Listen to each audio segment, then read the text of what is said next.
Hello friends, இன்றைக்கி நம்ம சேனலில் என்ன வீடியோன்னு பார்க்கலாமா? வாங்க வீடியோவில் போகலாம். நம்ம இன்றைக்கி ஒரு அப்டேட் வீடியோ தாங்க பார்க்க போகிறோம். அப்கமிங் ஸ்கெட்சிங்கோட அப்டேட் வீடியோ தான் இது. ஒரு கார்ட்டூன் கேரக்டருங்க. மோஸ்ட்லி எல்லாருக்கும் தெரிஞ்ச நிஞ்சா கேரக்டர் தான் பண்ணியிருக்கேன். இதோட அவுட்லைன் நான் ஃபினிஷ் பண்ணிட்டேன், பாருங்கள். நம்ம இந்த நிஞ்சா ஹட்டோரியோட ஃபுல் பிக்சர் தான் அப்கமிங் வீடியோவில் நம்ம கலரிங் ப்ராசஸ் பார்க்க போகிறோம்.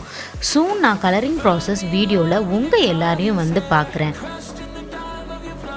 தேங்க்ஸ் ஃபார் வாட்சிங்.